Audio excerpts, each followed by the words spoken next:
Hello दोस्तों, नमस्कार। Welcome to this video. उम्मीद करता हूँ आप सब बहुत बढ़िया होंगे और आपकी तैयारी भी बहुत मस्त होगी।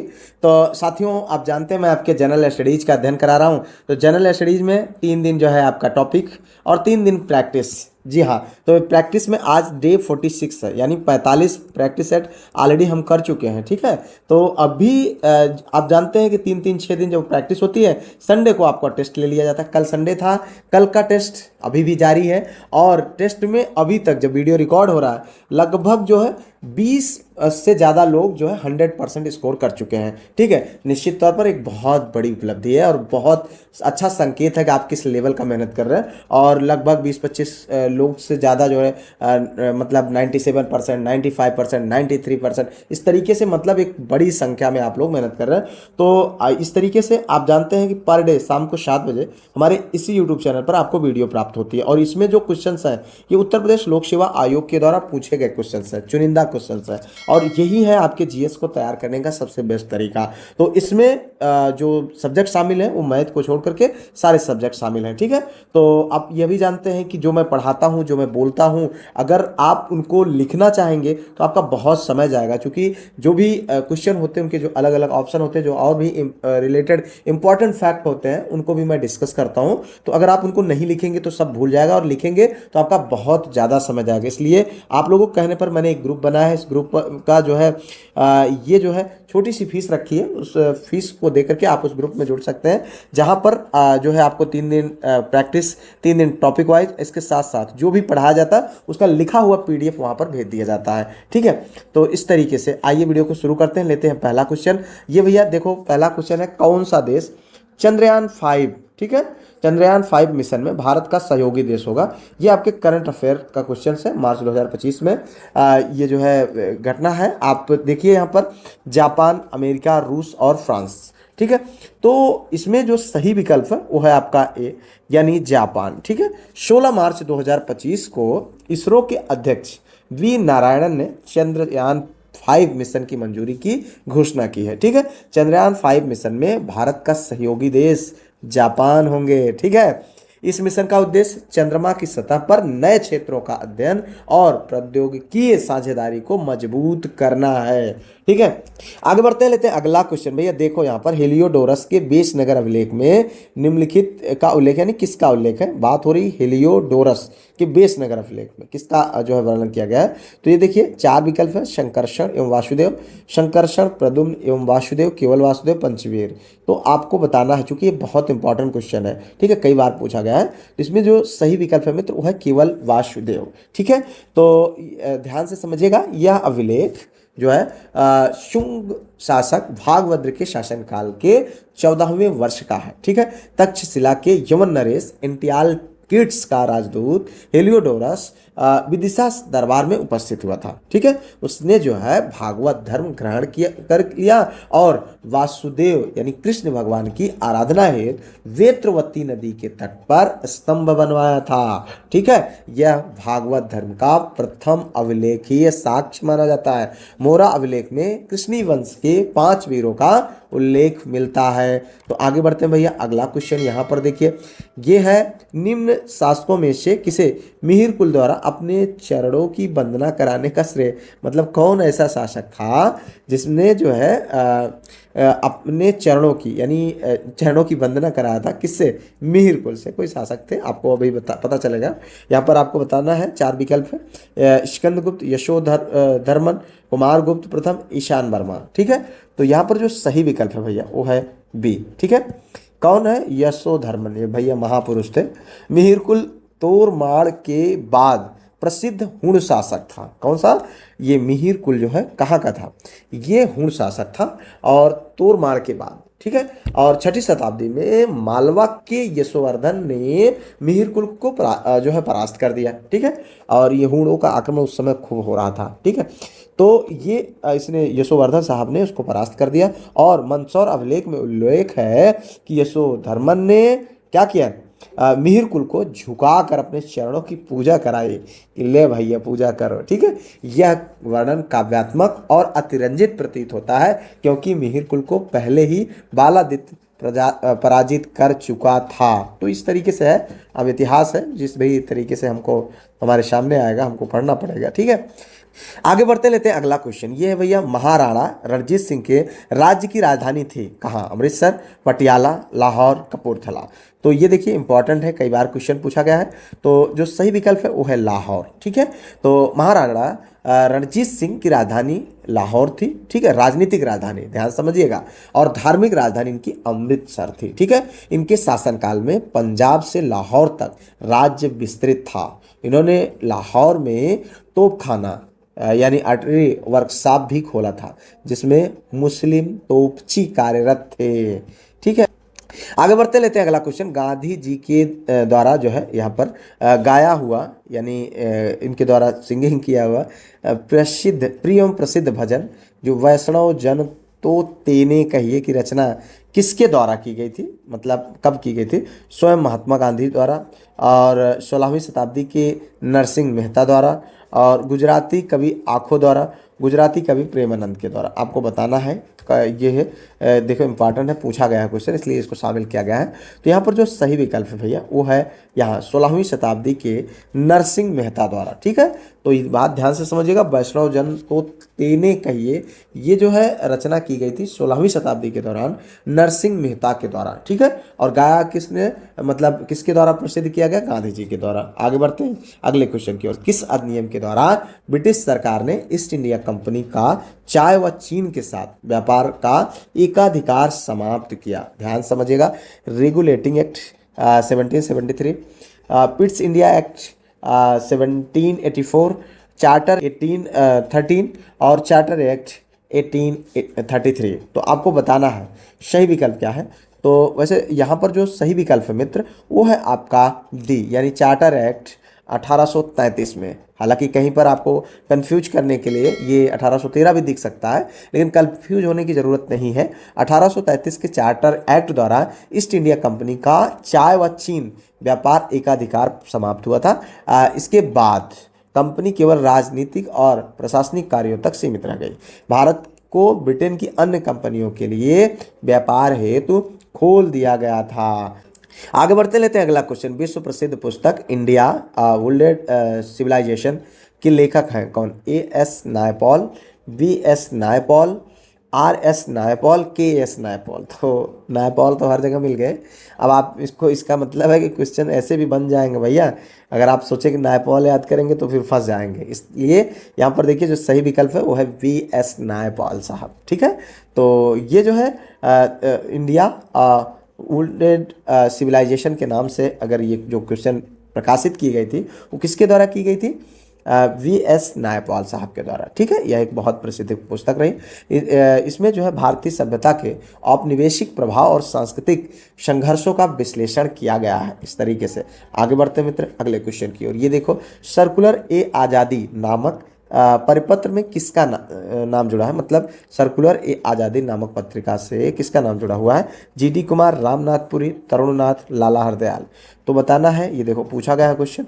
तो यहाँ पर जो सही विकल्प है वो है भैया बी, रामनाथपुरी साहब, ठीक है। सर्कुलर ए आज़ादी नामक परिपत्र जो है रामनाथपुरी द्वारा जारी किया गया था। यह परिपत्र स्वदेशी आंदोलन के समर्थन में था, ठीक है। इसका उद्देश्य देशभक्ति और स्वदेशी वस्त्रों के प्रयोग को बढ़ावा देना था, ठीक है। ओहिलो केस भारत के संविधान की किस सूची में से संबंधित है? आपको बताना है 7वीं, 8वीं, 9वीं और 10वीं।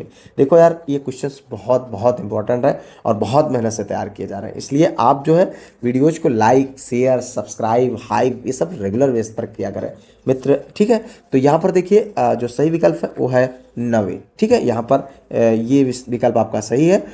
IR कोहिलो बनाम तमिलनाडु राज्य 2007 मामला 9वीं अनुसूची से संबंधित है, ठीक है। सुप्रीम कोर्ट ने निर्णय दिया था कि 24 अप्रैल 1973 के बाद की गई 9वीं अनुसूची की प्रविष्टियां संविधान की मूल संरचना की कसौटी पर परखी जाएंगी।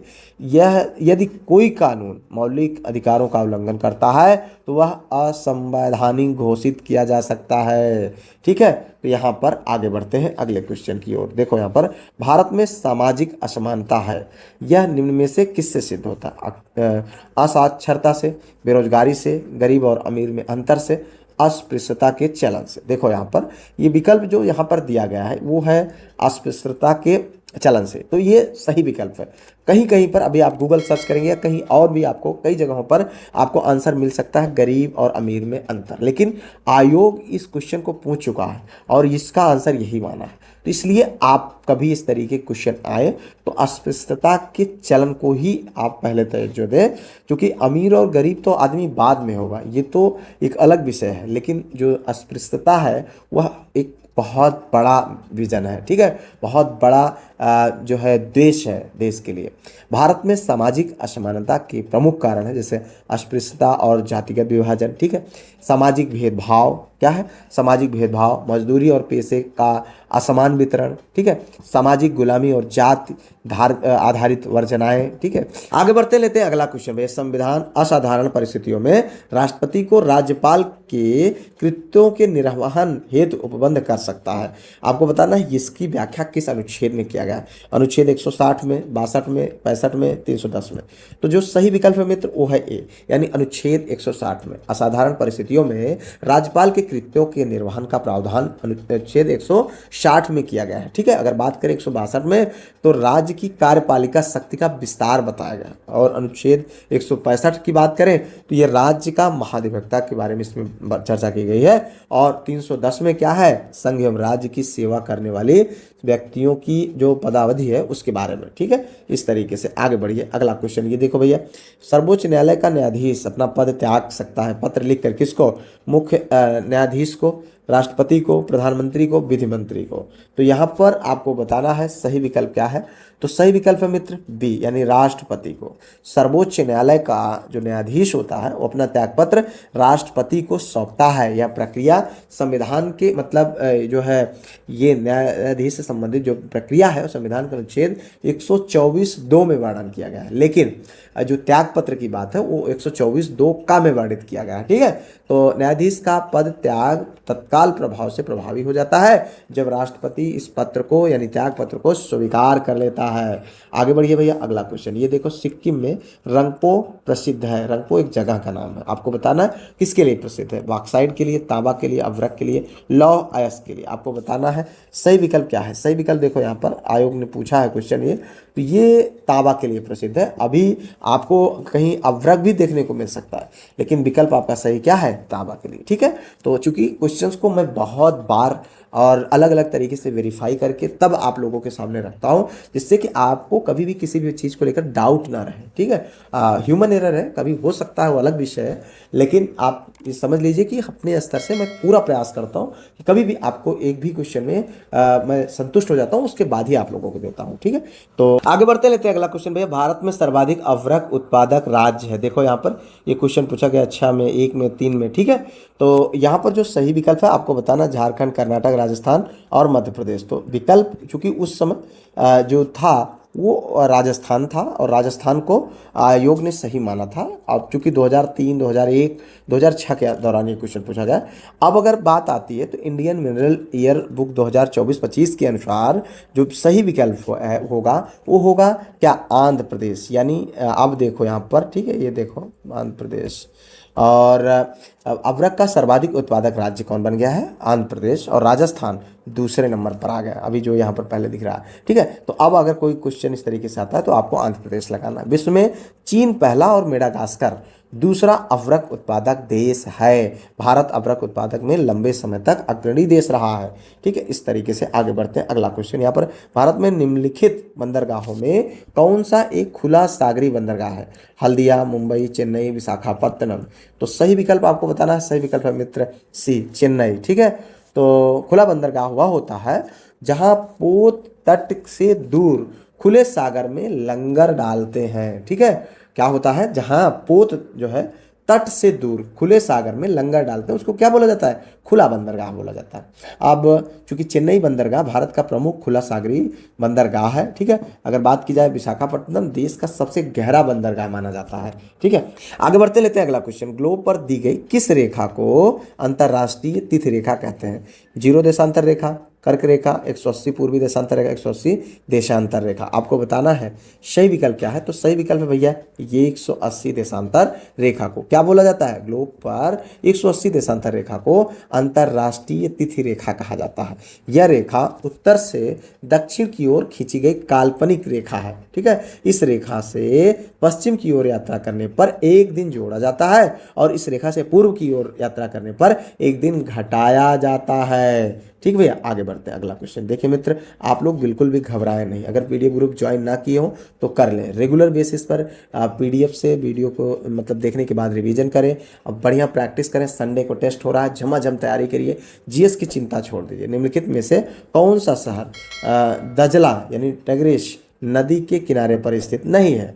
मोसुल, किरकुक, सामरा और बगदाद। तो यहाँ पर देखो सही विकल्प क्या है, सही विकल्प है भैया बी यानी किरकुक।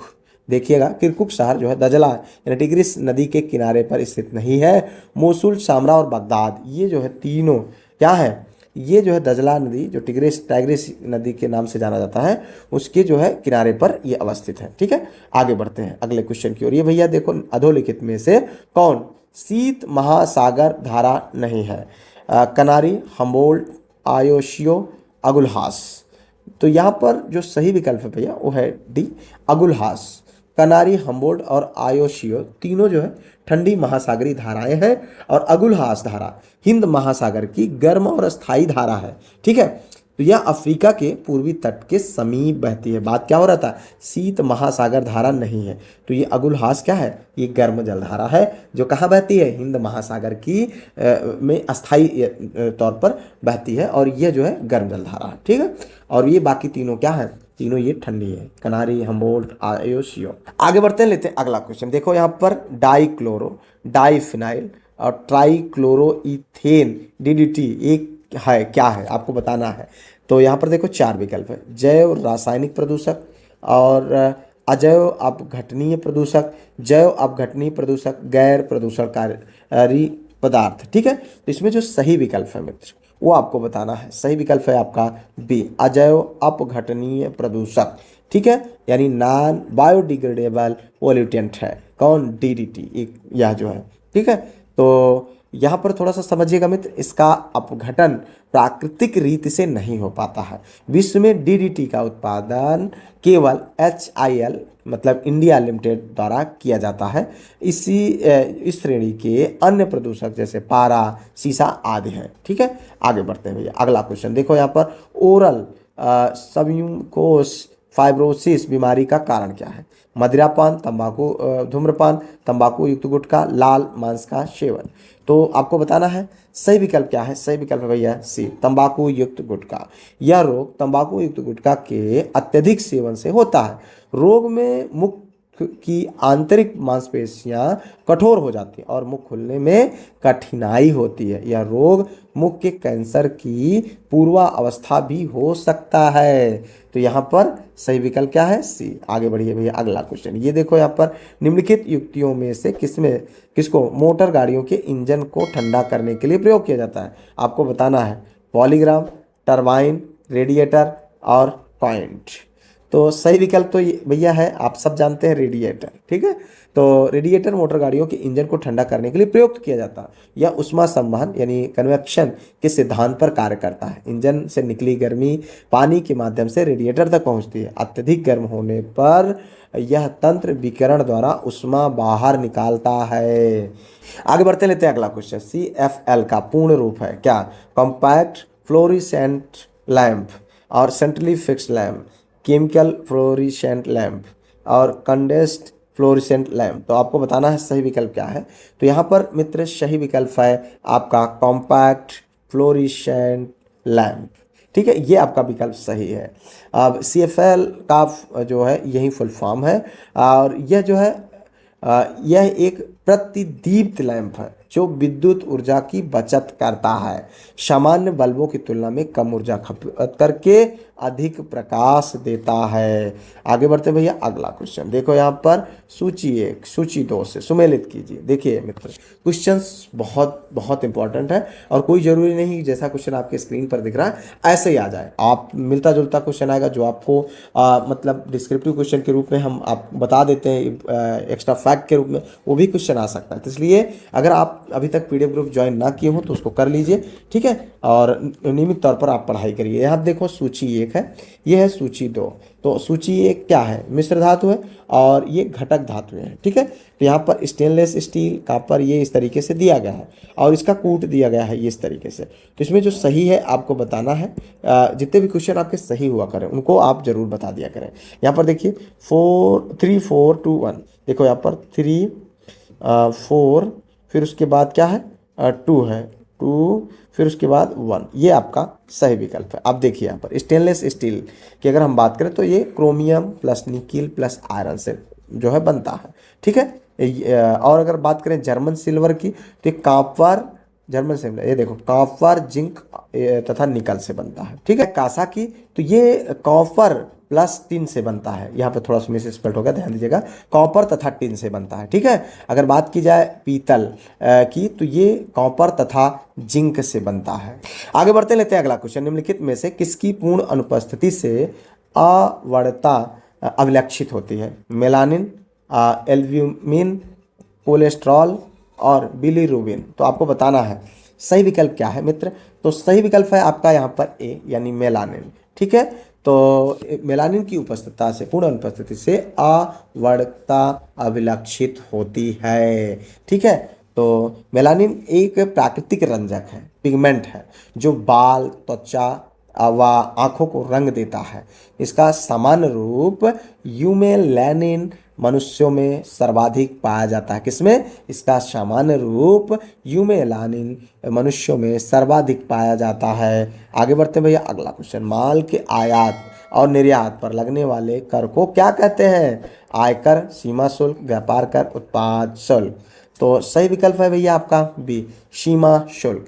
माल के आयात और निर्यात पर लगाया गया कर सीमा शुल्क यानी कस्टम ड्यूटी कहलाता है। यह अंतर्राष्ट्रीय व्यापार को नियंत्रित करने का एक महत्वपूर्ण साधन है, ठीक है। आगे बढ़ते भैया अगला क्वेश्चन, प्रधानमंत्री स्वनिधि योजना, ठीक है, के अंतर्गत लक्षित समूह क्या? डेयरी किसान, सीमांत किसान, फुटपाथ विक्रेता, भूमिहीन, कृषि श्रमिक। तो सही विकल्प है मित्र यहाँ पर सी, फुटपाथ विक्रेता। प्रधानमंत्री स्वनिधि योजना के अंतर्गत जो है किसको टारगेट किया जाता है? फुटपाथ विक्रेता का। यह योजना लॉकडाउन के बाद पथ विक्रेताओं की आजीविका पुनः स्थापित करने के लिए आरंभ किया गया। योजना के तहत 10,000 तक कार्यशील पूंजी ऋण प्रदान किया जाता है। कितना? 10,000 रुपये तक, ठीक है। लक्षित समूह शहरों के फेरी वाले और फुटपाथ पर जो है विक्रेता लोग हैं इनको दिया जाता है। इसे दिसंबर 2024 में शुरू किया गया है। तो इस तरीके के भी क्वेश्चन बन सकते हैं। आगे बढ़िए भैया अगला क्वेश्चन देखिए, यहाँ पर भारत में धारणीय विकास के दृष्टिकोण से विद्युत उत्पादक का सर्वश्रेष्ठ स्रोत कोयला है, खनिज तेल एवं गैस है, जल विद्युत, परमाणु ऊर्जा। आपको बताना है सही विकल्प क्या है मित्र। सही विकल्प है आपका सी यानी जल विद्युत, ठीक है। जल विद्युत एक नवीकरणीय और पर्यावरण अनुकूल ऊर्जा स्रोत है। यह ऊर्जा सस्ती और धारणीय विकास के अनुकूल है। आगे बढ़ते लेते हैं अगला क्वेश्चन भैया, देखो यहाँ पर निम्नलिखित में से कौन सा गरीबी का सामाजिक सूचक नहीं है? बात हो रही क्या? गरीबी का सामाजिक सूचक नहीं है। 4 विकल्प है। पहला, परिवहन के साधनों की कम संख्या। दूसरा, निरक्षरता, स्वास्थ्य देखभाल की पहुंच की कमी, रोजगार के अवसरों की कमी। तो आपको बताना क्या है गरीबी का सामाजिक सूचक जो नहीं है। तो यहाँ पर जो सही विकल्प है मित्र वो है आपका ये पहला वाला, परिवहन के साधनों की कम संख्या। इससे गरीबी से कोई मतलब नहीं है। तो गरीबी का अर्थ ऐसा आय स्तर जिससे भौतिक आवश्यकताएं पूरी ना हो सके, ठीक है। जैसे निरक्षरता, स्वास्थ्य सेवाओं की कमी और रोजगार के अवसरों की कमी गरीबी के सूचक है, ठीक है। परिवहन के साधनों की संख्या गरीबी का सूचक नहीं है भैया, ठीक है। तो इस तरीके से आगे बढ़ते हैं सेकंड लास्ट क्वेश्चन की ओर। भारत के किस राज्य में इंदिरा गांधी कृषि विश्वविद्यालय स्थित है? बिहार में, झारखंड में, छत्तीसगढ़, मध्य प्रदेश में। तो सही विकल्प तो है आपका यहाँ पर सी भैया, क्या, छत्तीसगढ़। इंदिरा गांधी कृषि विश्वविद्यालय रायपुर में स्थित है, जो कि छत्तीसगढ़ की राजधानी है। अगर बात की जाए अन्य प्रमुख कृषि विश्वविद्यालय की, तो बिरसा, कौन है, बिरसा कृषि विश्वविद्यालय, जो कि झारखंड में है, मुंडा बिरसा के जो है, जिसमें बिरसा के नाम से है। राजेंद्र कृषि विश्वविद्यालय, जो कि बिहार के समस्तीपुर में है। और जवाहर नेहरू कृषि विश्वविद्यालय, जो कि मध्य प्रदेश के जबलपुर में है। इस तरीके से भैया बैठते हैं अंतिम क्वेश्चन की ओर। ये है भैया आर्यभट्ट नक्षत्रशाला स्थित है गोरखपुर में, रामपुर में, लखनऊ में और गाजियाबाद में। तो यहाँ पर जो सही विकल्प है मित्र, वो है आपका बी। कहाँ पर, आर्यभट्ट नक्षत्रशाला स्थित है रामपुर में, ठीक है, उत्तर प्रदेश के रामपुर में स्थित है। उत्तर प्रदेश के अन्य जो नक्षत्रशालाएं हैं, जैसे इंदिरा गांधी नक्षत्रशाला, वो लखनऊ में है, ठीक है। अगर गोरखपुर में बात की जाए तो वीर बहादुर सिंह नक्षत्रशाला वहाँ पर मतलब स्थित है। अगर जवाहर नक्षत्रशाला की बात की जाए तो वो कहाँ है, प्रयागराज में है। तो इस तरीके से विकल्प आपका क्या सही हुआ, बी, ठीक है। यहाँ पर देखें, इस तरीके से आपके 30 क्वेश्चन की प्रैक्टिस समाप्त होती है। उम्मीद करते हैं कि आप सब बहुत अच्छा कर रहे होंगे, मेहनत कर रहे होंगे। टेस्ट में जिस तरीके से आप लोगों का परफॉर्मेंस देखने को मिलता है, इससे ये शुभ संकेत है कि आप बहुत अच्छा कर रहे हैं, ठीक है। फिलहाल उम्मीद है कि आप अभी तक वीडियो को लाइक, शेयर, सब्सक्राइब और हाइप जरूर कर दिया होंगे। अगर अभी तक नहीं किया तो जरूर कर दीजिए। अगर PDF ग्रुप अभी तक आपने ज्वाइन नहीं किया है तो आप उसको जरूर करें। मिलते हैं किसी और वीडियो में, किसी और टॉपिक पर। तब तक के लिए जय Hind, Vande Mataram, best of luck.